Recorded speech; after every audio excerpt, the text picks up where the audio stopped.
Assalamualaikum warahmatullahi wabarakatuh. Balik lagi di channel Studio Horor. Oke teman-teman, mohon maaf nih sebelumnya karena udah beberapa bulan kali terakhir ini channel Studio Horor agak macet ya dalam penguploadan atau pengupdatean video. Ya dikarenakan ada kesibukan tersendiri yang enggak ini sih, maksudnya nggak jauh dari konten horor juga mas. Oh alah, iya. Ya kan sama penulis lah ya mas ya. Iya, Mas. Ya alhamdulillahnya kemarin tuh ada kabar baik dari Gagas Media, itu menawarkan untuk menerbitkan salah satu cerita di Twitter. Dan yang lebih membahagiakan lagi nih mas. Ada bahagia lagi. Iya, Wah, surprise ya berarti ya. Kemarin tuh hampir nggak percaya sih mas ya. Saya juga nggak percaya sih sebenarnya. Kayak ngimpi atau gimana lah. Itu salah satu cerita saya yang saya posting di Twitter itu ditawar sama salah satu PH mas. Oh, yang katanya nawarnya juga salah satu penulis horor juga ya. Iya bener. Udah terkenal kan ya penulis Iya, horor. bener. Ya berkata ya editor, penulis horor, scriptwriter lah ya. Benar Di sekali. dunia perfilman. Dan alhamdulillah itu juga udah deal ya mas ya. Deal, udah jelas deal banget. Udah deal dan udah ada rencana buat diadaptasi ke layar lebar. Bener banget, bener.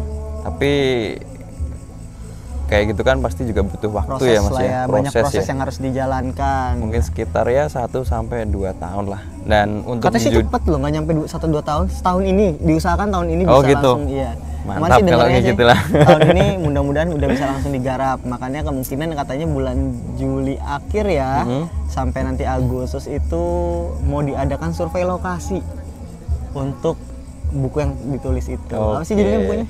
Kayaknya nggak boleh deh mas. Oh, nggak boleh ya? Nanti deh Nanti kalau aja udah ya? Oke. udah launching mau Yang launching kepo tuh kan, sama besok aku juga kepo.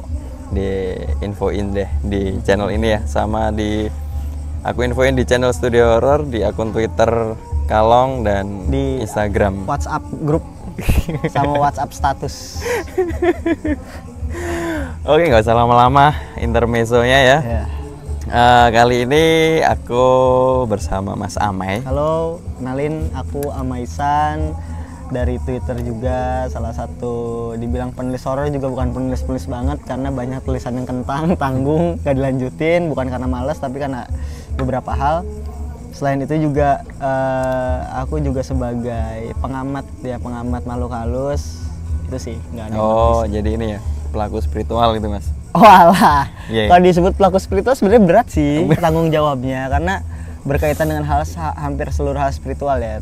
Tapi dibilang salah enggak, dibilang benar juga enggak 100% Oke. gitu. Karena itu tanggung jawab yang berat banget kalau untuk pelaku, apalagi apa sih biasanya ditulisin tuh pelaku spiritual ya? Wah iya kacau. Atau kalau ya Orang orang Jawa atau orang tua nyebutnya kan Dukun, orang dukun. pinter. Oh, orang pinter, Ya, jangan berarti kan udah S3 lebih tuh Iya. mas orang pinter. Iya kocak juga. Boleh. Jadi balik ke topik nih mas. Hah? Kalau dari ini ya mas ya, aku lihat-lihat di sosial media ya, contohnya kayak di TikTok nih. Kemarin tuh banyak yang bahas tentang ini perkodaman ya kan. Oh iya. Ada tuh yang kayaknya sempat rame juga. Itu ada yang ini istilahnya tuh mau gambarin kodam si temennya atau apalah gitu. Jadi ada yang ngomen tuh. Bener. Bang, ini apa? Itu juga sempat rame sih di Twitter zaman gue dulu.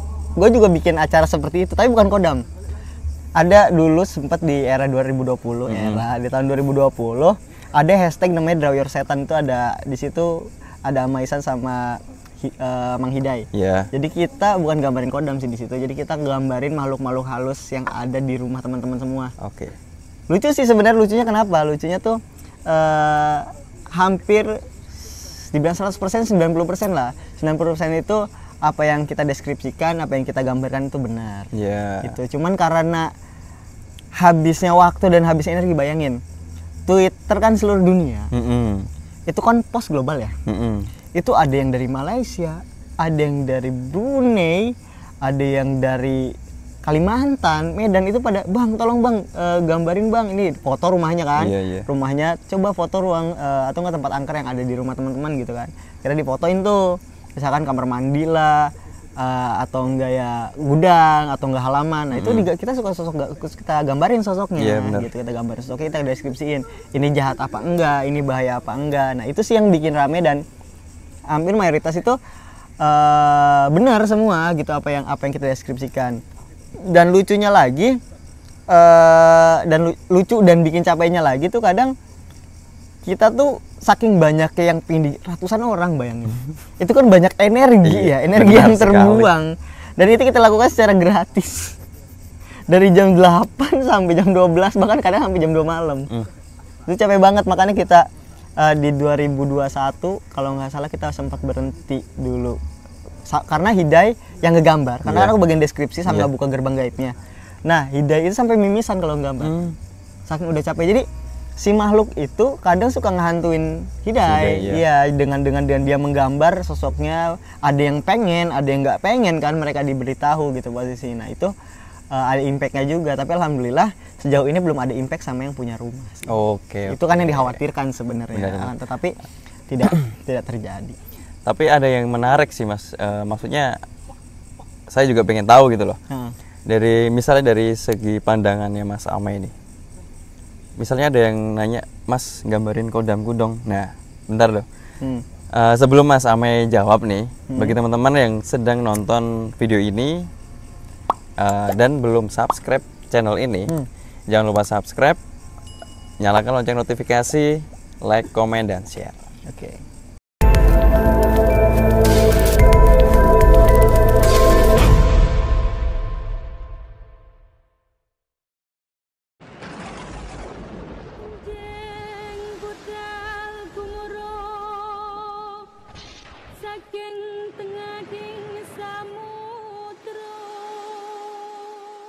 Mantap. Gimana pertanyaan tadi? Jadi kalau misalkan ada yang mau gambarin kodam, sebenarnya bentar. Apa nih? Kan ada tuh, ya maksudnya aku nggak nyalain ya mas ya. Tidak ada, patut ada yang disalahkan. Ada tuh yang istilahnya kayak buka konsultasi misalnya, bang ini dong DM misalnya ya, bang kira-kira kodamku apa nih, bisa gambarin nggak? Terus itu gratis atau berbayar kayak gitu? Oh alah, sejauh ini dari aku aktif itu Twitter itu di 2020 ya, 2020 Agustus kalau nggak salah. Ingat banget momentumnya itu pada saat ada orang hilang itu, yang aku nggak ngenerawang ya sebenarnya. Itu muncul di dalam wirid, di dalam zikir gitu. Ketika aku baca posan itu, aku wirid zikir, pengen tahu ya Allah, kira-kira ini orang hilang di mana, karena keluarganya nyariin. Akhirnya ada satu gambaran bahwa seseorang itu ada di desa, dari suatu desa yang emang diselimutin sama pagar gaib, gitu, karena ada sekte tertentu yang suka nge-brainwash orang di daerah situ gitu loh. Itu sih. Nah, aku dari dulu dari 2020 Agustus itu sampai saat ini nggak pernah narif untuk konsultasi apapun gitu loh. Sejauh ini belum, nggak pernah. Jangan belum, nggak pernah. Gitu. Aku tidak menarifkan apa yang Allah berikan. Iya, bener sih mas. Karena gimana ya mas ya, seseorang yang mendapatkan kayak kemampuan kayak gitu ya, itu kan seutuhnya juga cuma titipan kayak gitu kan. Bener. Mas. Kalau aku sih karena itu aku rasa ya, aku jadi kamu sih. Yang gua rasa kemampuan itu tuh bukan punya gua, gitu, karena gua hanya meminta sama Allah lagi.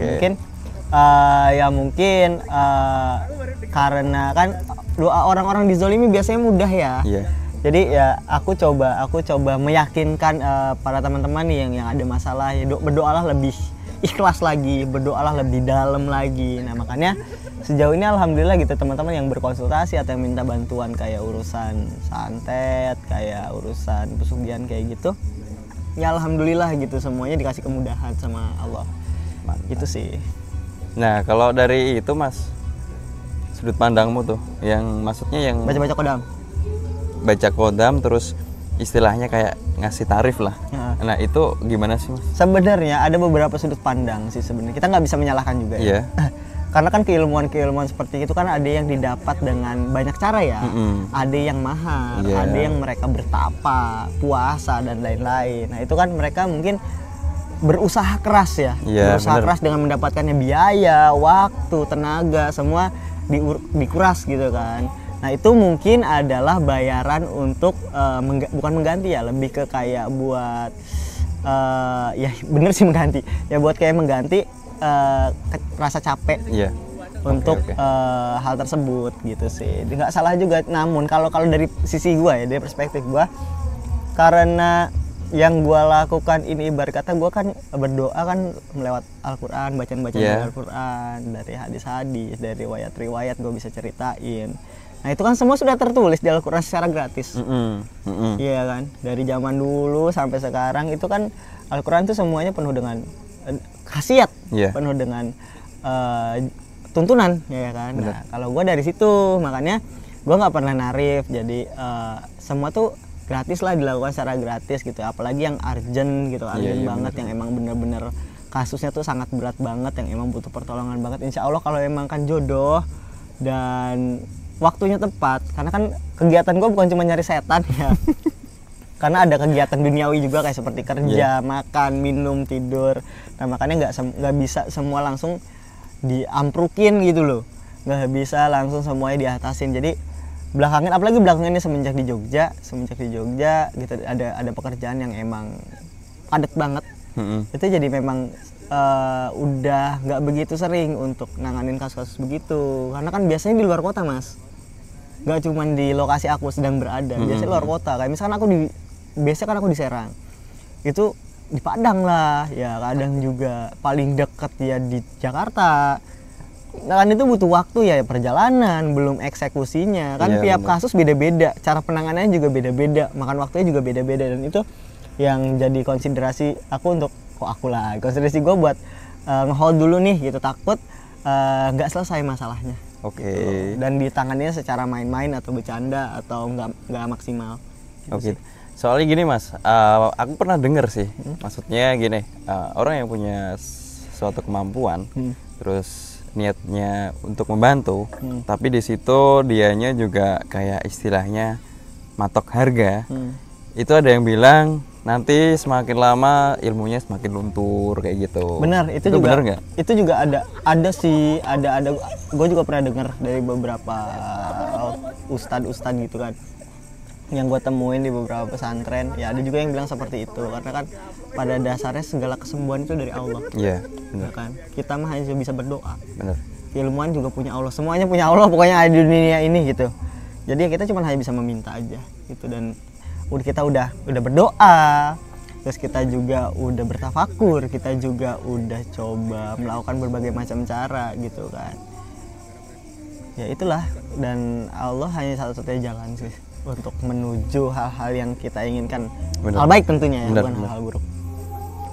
Soalnya ini juga sih mas, kalau secara pandanganku ya, kalau aku lihat di sisinya Mas Amai dengan orang lain, maksudnya yang sesama praktisi spiritual lah, praktisi sebutannya gitu, yang ditulis praktisi spiritual kocak. Itu kan maksudnya di Mas Amai kan kayak gimana ya? Ada bedanya gitu loh mas. Kayak ada gap gitu ya. Jadi Mas Amai itu dulunya punya kemampuannya karena turunan dan kayak zikir dan sebagainya. Ada yang si kubu ini emang dia diturunin dari si gurunya atau leluhurnya, walaupun si dianya itu dalam artian ibadah itu enggak terlalu lurus gitu loh mas. Ada sih, karena kekuatan itu kan banyak asalnya, nggak cuma kita dari turunan atau dari belajar, tapi yang harus diwaspadai adalah ketika kekuatan itu dari iblis atau setan atau jin jahat. Karena bisa loh, banyak orang yang menggunakan kodam sebagai keilmuannya. Iya benar. Menggunakan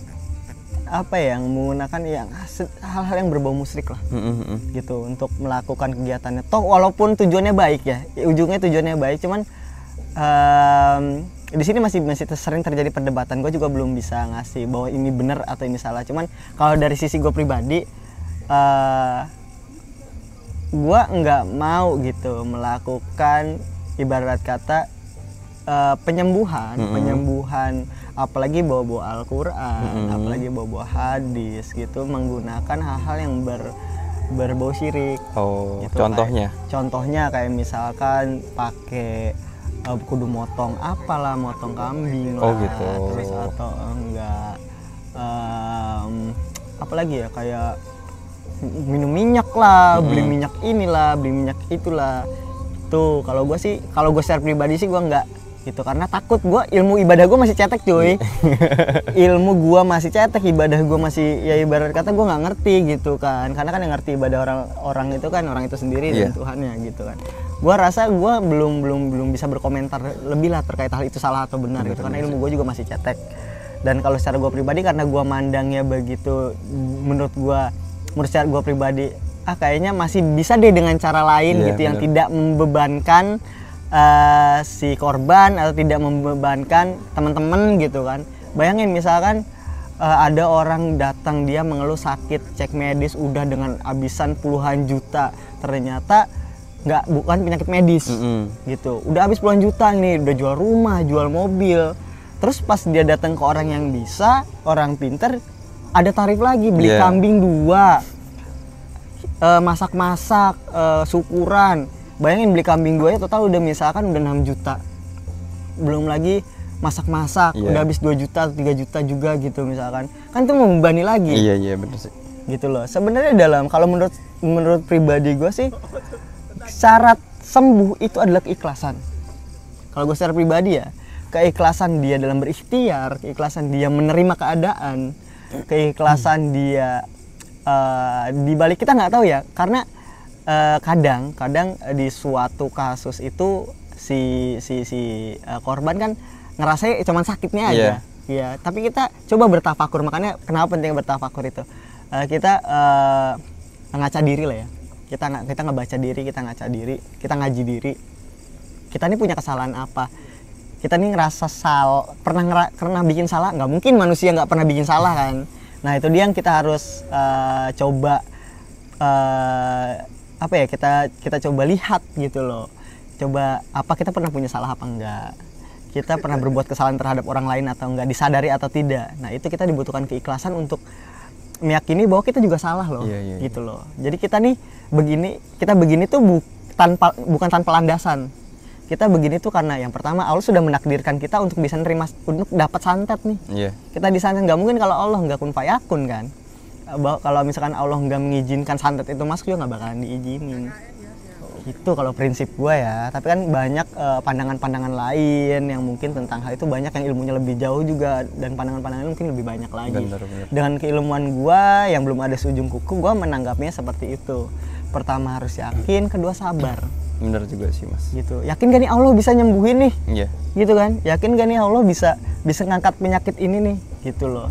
Kan itu kadang kita udah berikhtiar nih, udah kesana kemari gitu, udah begini belum sembuh. Akhirnya kita menyalahkan Allah kan. Ya Allah kenapa sih gue sakit gini terus? Nah itu yang salah sebenarnya. Jadi mungkin ada timing dan ada waktu-waktu gitu yang mungkin kita tuh harus benar-benar lurus.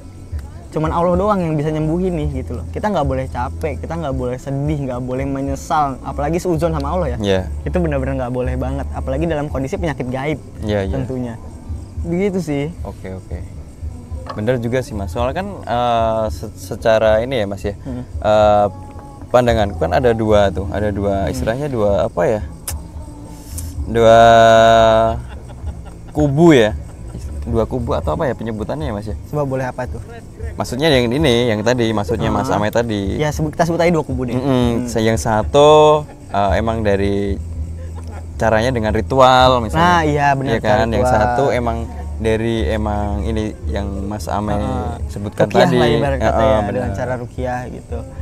Tapi kan yang penting ini aja kan mas, tujuannya kan mereka sebenarnya iya, tujuannya emang buat menyembuhkan. Iya. Itu benar banget sih. Aku juga sepakat gitu. Pokoknya gimana pun caranya biar sembuh kan gitu. Bener. Cuman bagaimanapun, dalam kata bagaimanapun caranya juga kan kita masih ada boundaries, ada batasan. Kita kan punya agama, keyakinan. Nah, itu juga harus dilihat. Nah, ada halal haramnya dalam suatu cara kan. Itu juga harus dipikirkan. gitu kan. Kadang ada juga kita misalkan darah babi itu bisa menyembuhkan suatu penyakit kan, kalau itu emang buat menyembuhkan penyakit ya, kalau misalkan ada cara lain kenapa nggak coba cara lain? Iya benar sih. Gitu loh, kenapa harus minum darah babi gitu kan? Kalau misalkan itu emang satu-satunya, nggak ada lagi di dunia, dan emang itu udah ditunjukkan secara medis dan dari ahli agama juga itu diperbolehkan, ya itu bisa gitu. Cuman kalau misalkan masih banyak cara lain gitu, dengan dimasukkannya kaidah-kaidah keislaman, kaidah-kaidah keagamaan gitu, keyakinan dan yang benar dan jalan Allah gitu ya. Ya itu aja yang dipilih gitu. Bener. Tapi kalau kayak gitu kan juga kita nggak bisa ini kan Mas, nggak bisa istilahnya kasarnya tuh menyuruh mereka itu harus meyakinkan di sini gitu kan, nggak bisa. Nggak bisa. Itu karena, kan udah keyakinannya mereka sendiri gitu loh. Kita banyak budaya, banyak budaya, terus juga dalam genre gitu. Genre agama Islam juga kan nggak cuma Islam, NU dan Muhammadiyah, ya kan. Banyak Islam budaya, ada Islam Indonesia, ada Islam budaya dan lain-lain gitu loh.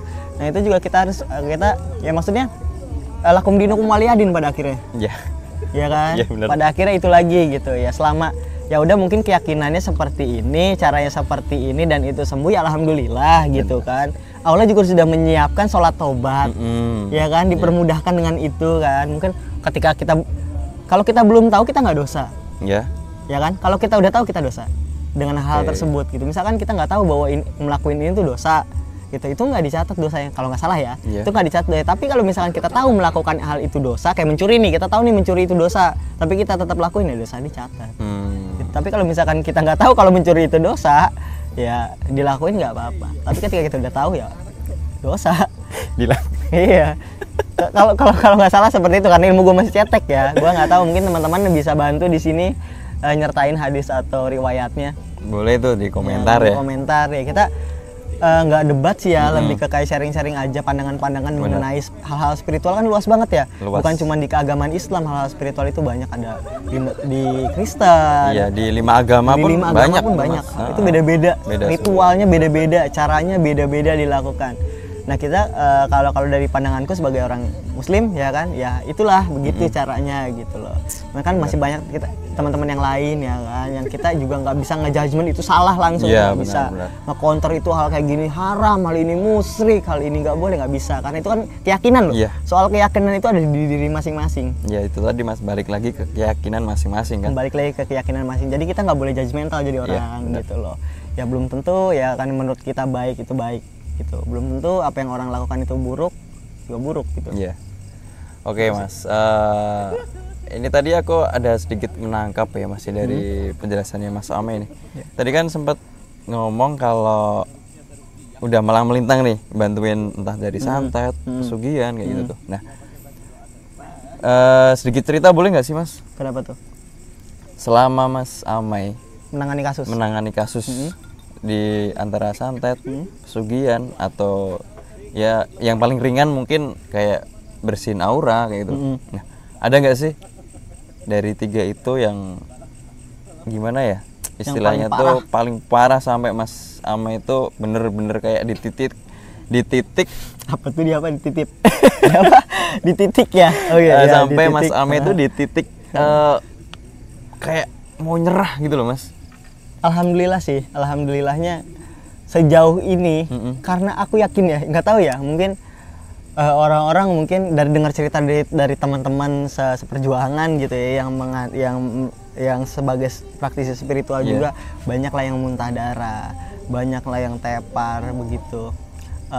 Alhamdulillah sejauh ini nggak pernah sih dikasih ketemu titik untuk nyerah tuh nggak pernah. Mudah-mudahan jangan sampai. Jadi hal tersebut mungkin ketutup ya sama rasa ingin menolong dan membantu. Karena apalagi ngelihat udah sampai dia misalkan orang tua satu-satunya,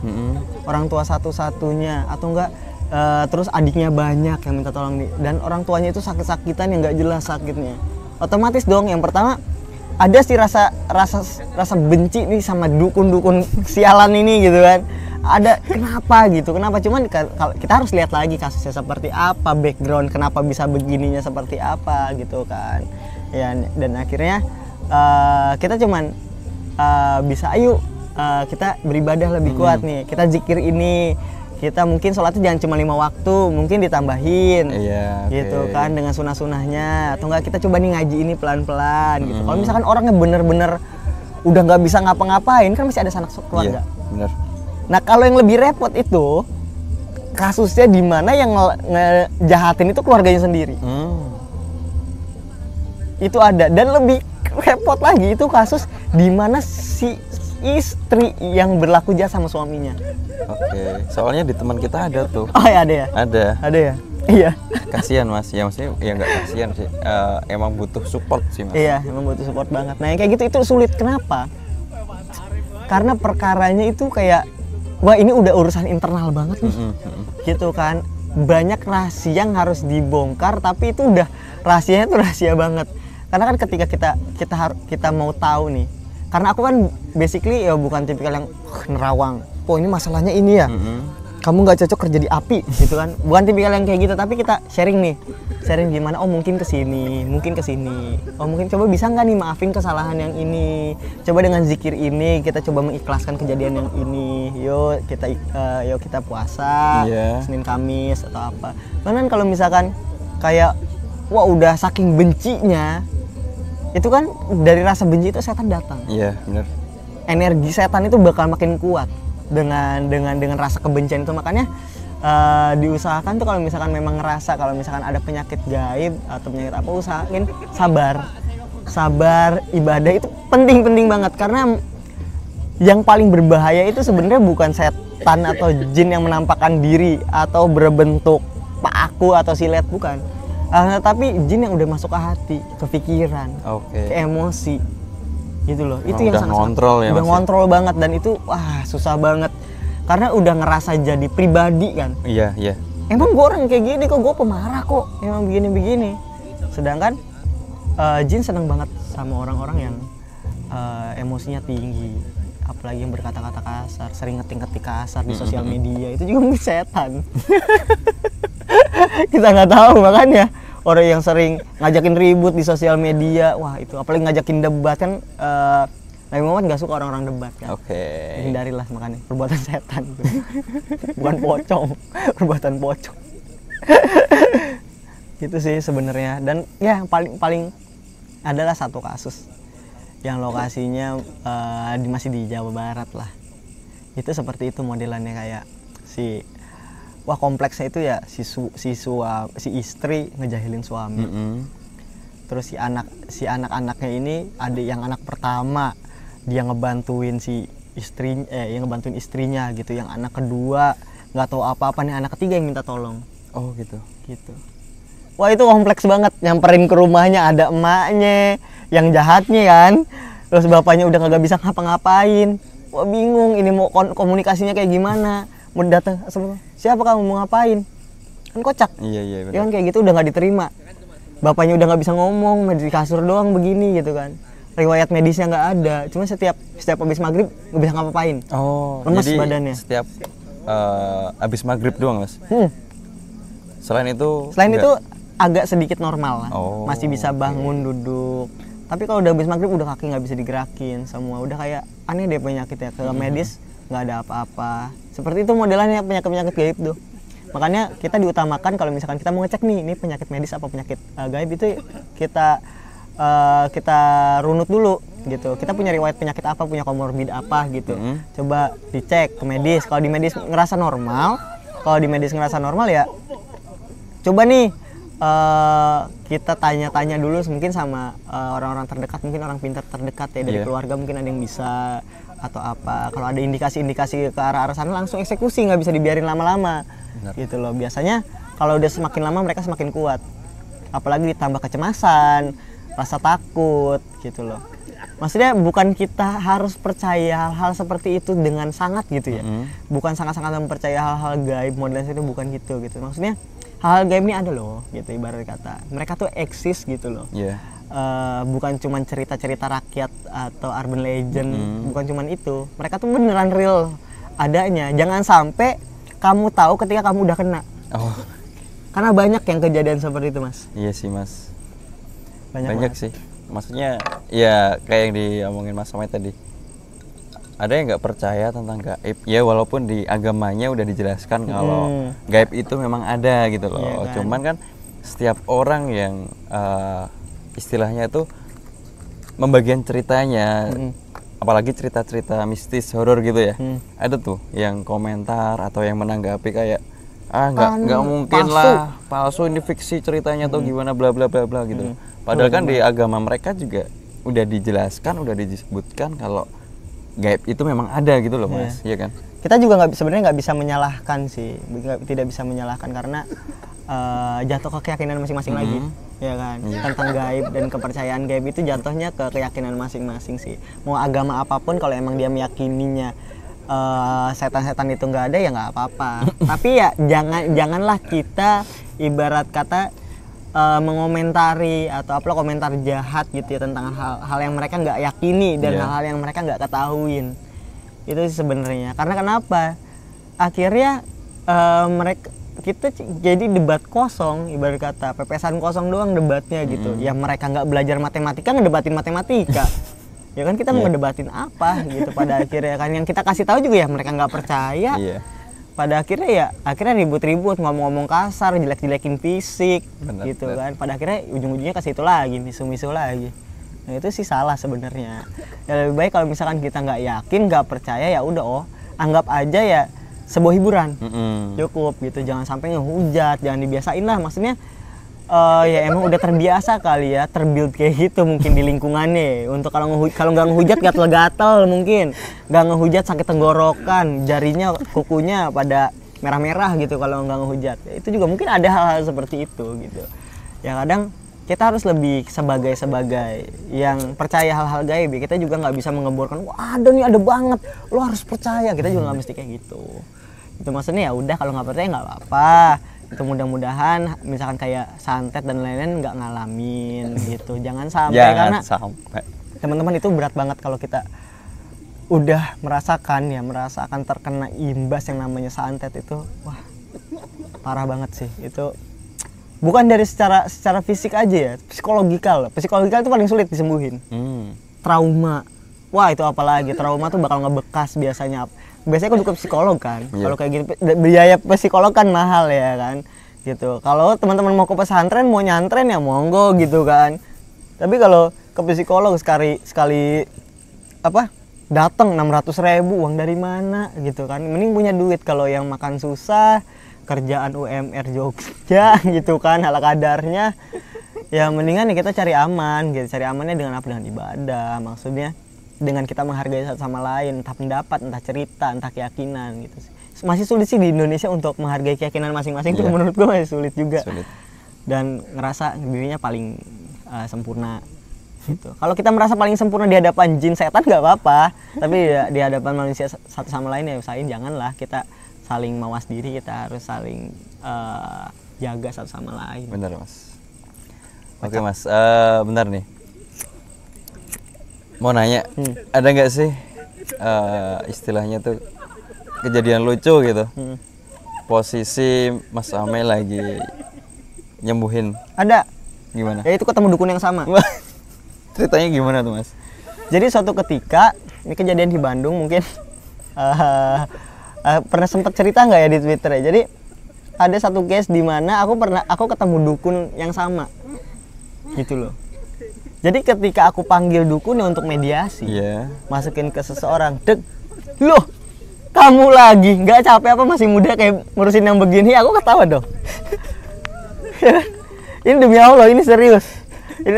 Ketika Sukma dukunnya dipanggil, loh kamu lagi ngapain kamu di sini? Ya nyembuhin orang. Mau ngapain lagi? Ngopi, makan sebelah kan kagak mungkin. Ya otomatis, loh kamu lagi, kamu nggak capek apa ngurusin begini? Aku cuma ketawa. Ya Allah, bahkan manggil ya Allah, bah ngapain kesini nyampe sini, kemarin di sana, sekarang di sini lagi gitu, walaupun masih daerah Jawa Barat ya. Lo cerita lo kemarin si ini datang ke tempatku begini. Lo jauh-jauh dari sini ke tempat Abah, cuman buatin. Iya katanya ceritanya. Lo Abah ceritanya sebenarnya nggak kayak gitu, akhirnya negosiasi dong. Begini. Kalau misalkan sebenarnya cerita dasarnya yang disakitin tuh bukan dia tapi keluarga yang sekarang. Gitu. Jadi gini ya Mas ya. nggak semua istilahnya dukun ya. Iya. Itu tuh saklek ya. Nggak semua dukun. Yang sangat mungkin kenyataan yang nggak bisa kita pungkiri ya. Ada semacam ustadz atau kiai atau haji atau apapun yang berbasis Islam juga yang melakukan hal yang sama. Gitu loh. Jadi ya, gini ya, nggak apa namanya, nggak harus nolongin kayak nyembuhin, tapi juga nyakitin gitu. Bisa itu, wah itu bisa banget, mudah banget. Kalau kita udah menguasai ilmu gaib, hal apapun bisa dilakuin, bro. Bener sih mas. Gitu loh, ibarat kata gini deh, gini deh. Aku nih ceritanya orang yang tersakiti. Bentar, nanti lihatnya sana aja. Ini Oh, iya? kepotong. Kenapa lo bet? Nggak tahu mas. Ini tadi kepotong. Berapa menit sih ini?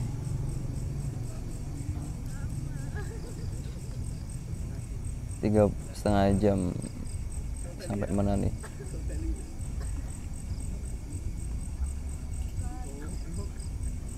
Belajar matematika ngedebatin matematika.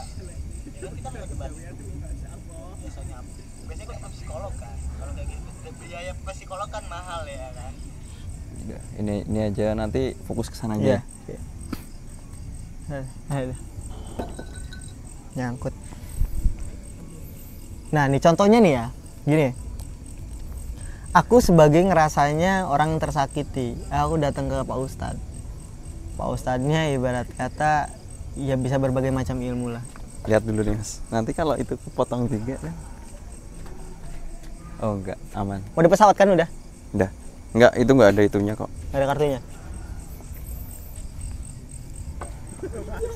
Ya contoh nih ya.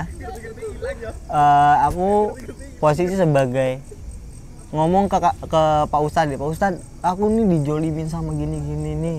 Aku pingin sesuatu gimana ya, biar orang itu sadar, biar orang itu ngerasa kalau misalkan dia dia tuh nyakitin saya. Oh gini aja, mungkin nanti saya wiritin, terus saya doain begini supaya orang itu sadar. Kan kita nggak tahu dibalik itu semua apa. Bener. Padahal ini orang jahatnya. Yeah, padahal itu cuma cerita doang. Dia cuma cerita, bikin manipulasi lah ya. Karena di badannya udah ada setan tuh. Di badannya udah ada setan tuh. Dia manipulasi cerita ke Pak Haji. Ya kalau misalkan dapat Pak Haji yang benar, sabar Bu Haji, gitu kan, sabar Bu.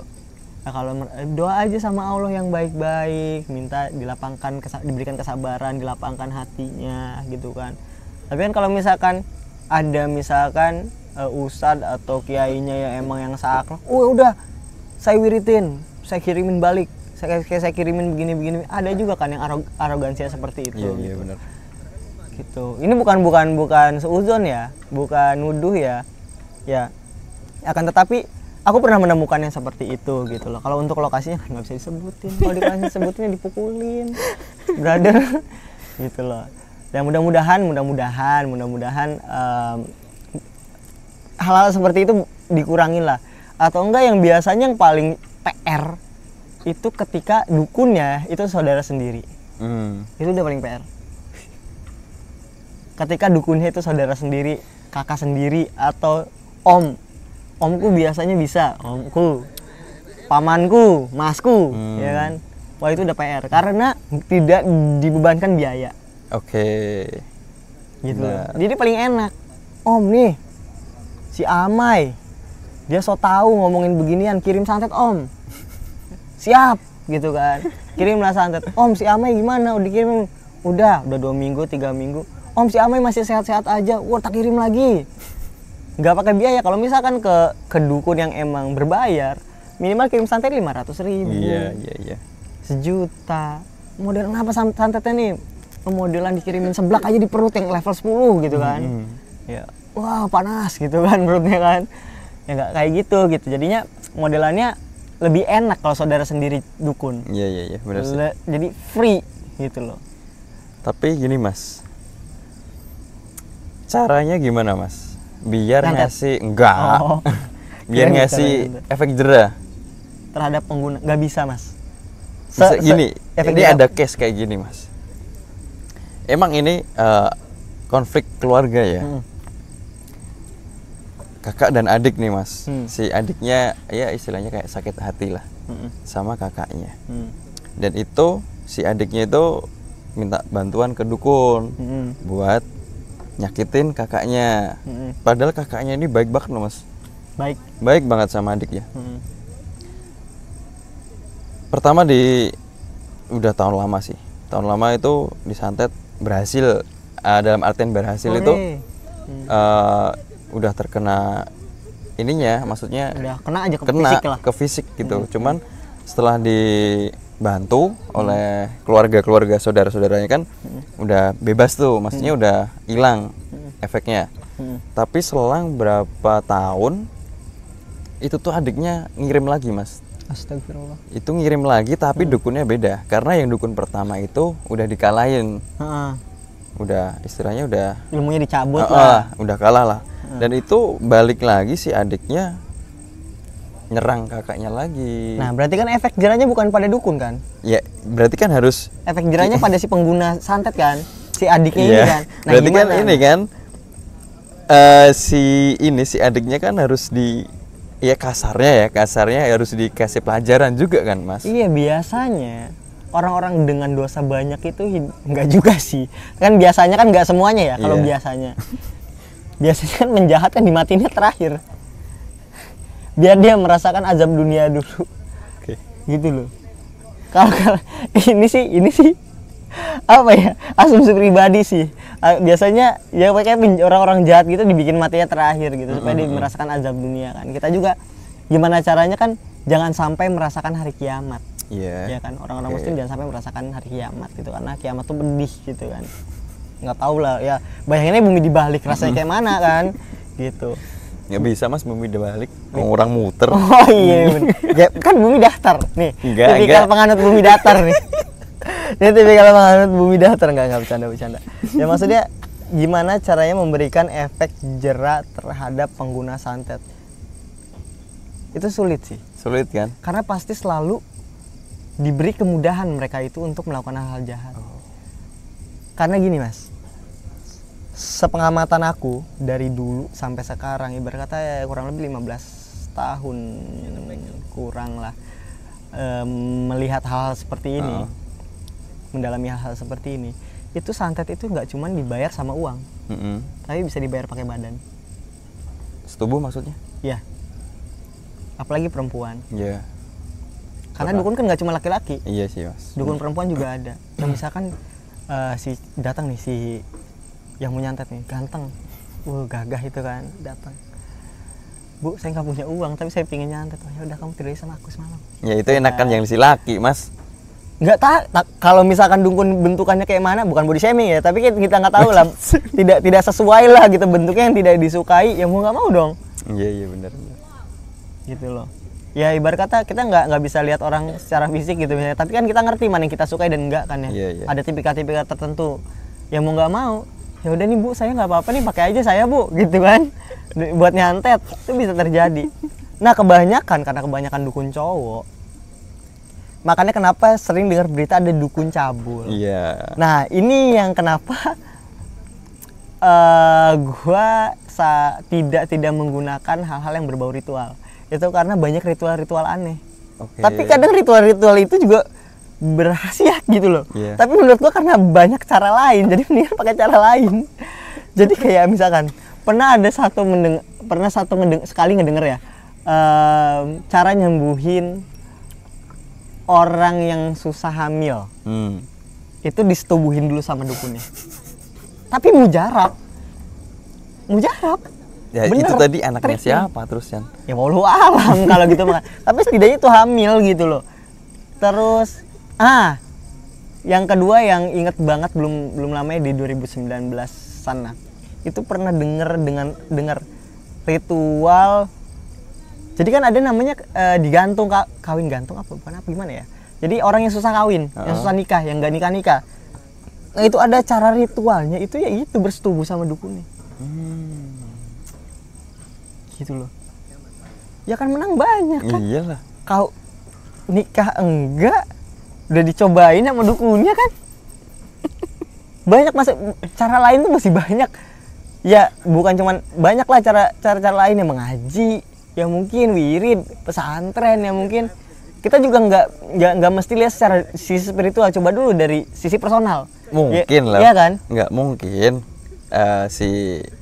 si korbannya nih udah terlanjur ini dulu mas, kayak terlanjur udah mentok lah, paham nggak? Mentok udah ngelakuin apa aja tapi nggak berhasil, akhirnya itu jalan terakhirnya di situ. Itu gitu sebenarnya salahnya tuh di situ, nggak gimana, bukan salah ya, maksudnya sangat disayangkannya. Gampang menyerah itu loh, padahal kan Allah tuh ngasih cobaan yang pasti bisa kita lewatin. Iya. Ya nggak sih? Paham. Ya kan? Pasti kan kayak gitu. Masih banyak cara-cara lain yang masih sejalan dengan kaidah-kaidah keislaman kalau jalan muslim, yang sejalur dengan agama gitu, jalan yang lurus, jalan orang-orang yang kau beri nikmat. Ya kan? Masih bisa gitu, banyak gitu caranya. Cuman ya memang mujarab cara Mbak, kenapa aku susah kawin, Bah? Udah berapa umur sekarang, berapa? 40. Bentar. Kata Eyang, bisa kata Eyang ada syarat bisa sembuhin. Tapi ini agak-agak susah sih. Apa Bah? Kan pasti gitu. Ini menurut Abah berat banget. Apa Bah? Ya begitulah terjadi akhirnya gitu, disepakati. Udah nggak apa-apa Bah, yang penting kita nikah. Yang penting aku hamil, atau enggak yang penting jangan aku hamil. Yang penting aku bisa nikah gitu. Ada jodoh bisa datang. Itu kan sebenarnya kan hal seperti itu bukan cuma persoalan perkara spiritual aja gitu. Mungkin kita dari secara personal ya kan, kitanya milih-milih nggak nih sama pasangan, nyari pasangan pokoknya spek tinggi, sedangkan kita adalah spek di mana gitu kan. Karena kan ada orang yang menilai secara fisik, ada orang yang menilai secara psikis kan, ngelihat apakah dia sifatnya begini, sifatnya begitu gitu kan. Banyak lah, kadang banyak dijumpai juga seperti itu. Kenapa kok susah kawin? Apa aku ditempelin jin ya, disukain jin ya, apa aku kena guna-guna, apa aku pernah nolak orang sampai orang sakit hati, begini. Banyak ceritanya itu, pasti banyak banget yang relate cerita-cerita itu. Gitu loh. Dan setelah ada yang melakukan ritual, ada yang emang terus bertafakur, ada yang ngaji, ada yang ke pesantren dan lain-lain. Itu insya Allah kalau melakukan hal-hal insya Allah ya gitu, diberi kemudahan gitu. Tapi ya cobalah hindarilah hal-hal yang berbau musyrik, syirik. Seperti ini, kantongin aja nih keris dari Abah, nanti besok ketemu jodohnya. Itu kan kocak kalau kayak gitu ya. Tapi ada, dan gue juga nggak menyalahkan atau nggak bilang perbuatan itu buruk ya. Tapi kita bisa nilai sendiri lah, gitu kan, ke arah mana gitu. Tapi itu ada. Nih foto, coba cetak fotonya. Mana fotonya? Tulisin. Dirajah fotonya. Siapa nama jenengan? Sopo? Gitu. Maryam binti Meriam. Oke. Seminggu ya, selipin bukunya. Tuh. Seminggu datang lagi. Bah, gandenganku. Gitu. Banyak sekali terjadi hal-hal itu di dunia ini gitu. Allah alam, yang percaya monggo, yang enggak juga ya nggak apa-apa ya. Mungkin bukan dibilang mainnya kurang luas ya, tapi mungkin ya teman-teman lebih concern ke hal-hal yang lebih realistis lah ya. Karena hal-hal seperti ini sangat tidak realistis teman-teman. Kocak juga kalau mungkin teman-teman di tongkrongan sering dengar cerita-cerita setan, cerita-cerita apa, cuman di balik cerita-cerita gaib itu banyak yang lebih konyol dibandingkan hanya cerita ketemu pocong, ketemu kuntilanak. Itu masih luas banget.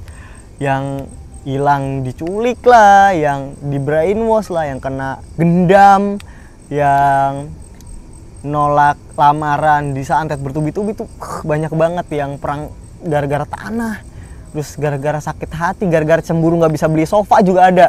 Itu tuh sangga, itu di Jawa Barat lokasinya, gara-gara nih si klienku nih itu selalu beli barang branded, barang baru disantet sama depan rumahnya. Cuman gara-gara begitu, hal sepele itu loh, gara-gara beli sofa baru dari IKEA, sponsor IKEA. Gara-gara beli di IKEA bagus, datang tiap hari beli barang baru gitu, tetangganya cuman bisa gigit jari. Orang memikir usaha apa ya kan, sampai keluar keringet kayak apa, kayak usaha bagaimana ini, wah kedukun aja kali ya, dibikin sengsara. Iya, emang sengsara jadinya. Enggak kamu temuin aja, Mas. Hah? Enggak kamu temuin aja. Daripada lu ke dukun, mending tuh buat beli kandang burung kayak cupang kayak melihara cupang kalau gue bilang, atau enggak bikin depot seblak. Ya kan, jualan seblak, bikin kerupuk harga 1.000 dapat banyak, dijual 10.000. Itu hitung-hitungan jelas aja lah gitu kan. Usaha keluar keringat, hasilnya juga nggak haram kan. Iya, benar. Tapi itu sukses sih bikin sakit si klienku itu. Oke. Itu sukses banget sampai anak-anak itu nggak dapat kerjaan semuanya. Terus usahanya gagal terus gitu, sampai listrik aja nggak kebayar. Bayar listrik nggak kebayar. Itu kalau bisik-bisik kayak ngobrol sama tetangga, itu listrik aja nggak kebayar sampai kayak gitu loh. Pas dilihat, ya Allah, ternyata mainan yang begini ya. Nah akhirnya kita mengadakan ngaji, kita coba ngebersihin diri ya kan. Akhirnya alhamdulillah sekarang udah kembali normal sih. Oke Mas, karena ini udah hampir mau sejam nih. Waduh, gak kerasa ya? Iya. Minum belum habis. Aku ada sedikit pertanyaan Mas. Sebanyak juga, nggak apa-apa. Sebanyak pertanyaan Ini juga nggak terakhir, apa-apa. pertanyaan terakhir nih. Pasti banyak yang ini, ada yang nanya kayak gini pasti, mikir kayak gini. Gimana sih Mas caranya bersihin diri secara mandiri? Sebenarnya bersihin diri secara mandiri. Kadang gini, orang tuh kadang mikir sulit, wah kudu baca wirid apa nih? Kudu bacaan dari guru mana nih? Sebenarnya nggak gitu. Sebenarnya kita tuh dikasih kelebihan. Makhluk sempurna tuh dikasih kelebihan. Kita bisa merasakan kalau diri ini kotor kan, kerasa. Kalau diri ini kayak ada energi-energi negatif itu sebenarnya kerasa.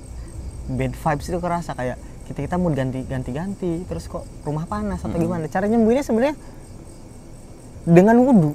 Itu kita udah bisa. Akan tetapi dengan wudhu itu kita berniat sama Allah, ngomong sama Allah, ya Allah nih badan ini kerasa kotor, ngerasa berat, ada mandi besar, ya kan, ada bisa kita wudhu. Nah dengan wudhu, ya Allah, tolonglah dibersihkanlah badanku dari hal negatif, dari hal gaib.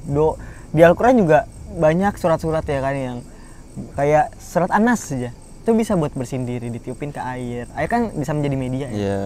Tiupin ke air, kita minum dengan meyakini. Nah itu sulitnya itu di meyakini, beratnya di meyakini. Karena kunci dari kesembuhan adalah yakin. Gitu loh. Kita meyakini nggak nih Allah tuh menjawab doa kita? Yakin nggak nih Allah nolong? Yakin nggak nih Allah bakal ngebantu kita? Ya kan? Nah itu kuncinya di keyakinan. Kalau kita udah nggak yakin duluan, kita baru nyoba sekali udah nyerah. Gitu kan, namanya nyoba, namanya meyakini suatu hal itu nggak bisa langsung sekali. Iya, benar. Ya kan, apalagi Allah ngasih ujian ke kita. Tapi ada doanya nggak sih Mas? Doa-doa tertentu. Gitu, tertentu. Aku ijazahkan doa ini sama temen-temen ya.